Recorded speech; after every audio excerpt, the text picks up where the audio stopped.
అధ్యక్ష, ఈరోజు గౌరవనీయులు బట్టి విక్రమార్క గారు, గౌరవనీయులు ఉప ముఖ్యమంత్రి బట్టి విక్రమార్క గారు నేను అడిగిన ప్రశ్నకు వారు సమాధానం ఇచ్చారు. రాష్ట్ర ప్రభుత్వం ఎఫ్ఆర్బిఎం కింద తీసుకున్న అప్పులు 51,277 కోట్లని చెప్పారు. అఫ్ కోర్స్ ఈ రోజు ఉదయం నేను రిజర్వ్ బ్యాంక్ ఆఫ్ ఇండియాది కూడా రిపోర్ట్ తీసుకున్న పొద్దున్నే నెట్లో. ఈ రోజు కలిపితే ఇంకో 3,000 కోట్లు పెరిగింది. ఆల్రెడీ ఇంతకుముందే 2003వ తారీఖు 5వ తారీఖు తీసుకున్నారు. ఇవాళతో కలిపితే ఇంకో 1000 పెరిగింది. 55,277 కోట్లు ఎఫ్ఆర్బిఎం కింద తీసుకున్నారు. కార్పొరేషన్ గ్యారంటీల కింద 61,991 కోట్లు తీసుకున్నారు.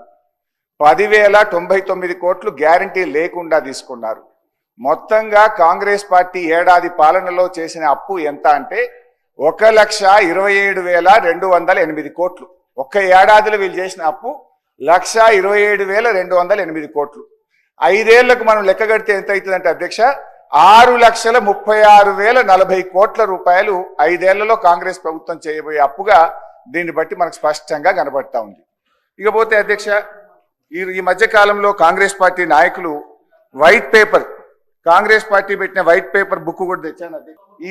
ఇది వైట్ పేపర్. అదేవిధంగా బట్టి విక్రమార్క గారు ఈ సభలో పెట్టిన పేపర్. దీని ఆధారంగా నేను పోయినసారి బడ్జెట్ సమావేశాల్లో కూడా చాలా స్పష్టంగా చెప్పాను. మీరు గతంలో బీఆర్ఎస్ పార్టీ 10 ఏళ్ల కాలంలో 671 అని ఒకరంటారు, 7 లక్షల కోట్లని ఒకరంటారు, 711 అని నోటికి వచ్చినట్టు మాట్లాడుతున్నారు. I challenge in this house, ఒకరోజు స్పెషల్ గా డిబేట్ పెట్టారా పెట్టండి, లేదు ఆడిటర్లను పిలిచి పెట్టారా, ఫైనాన్స్ డిపార్ట్మెంట్ పెట్టి పిలుస్తారా పిలవండి.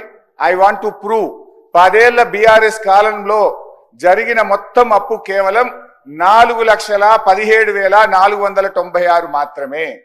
కానీ గోరంతలు కొండంతలు చేసి గోబల్స్ ప్రచారం చేసేటువంటి ప్రయత్నాన్ని ఈ సభ ద్వారా నేను తీవ్రంగా ఖండిస్తా ఉన్నాను.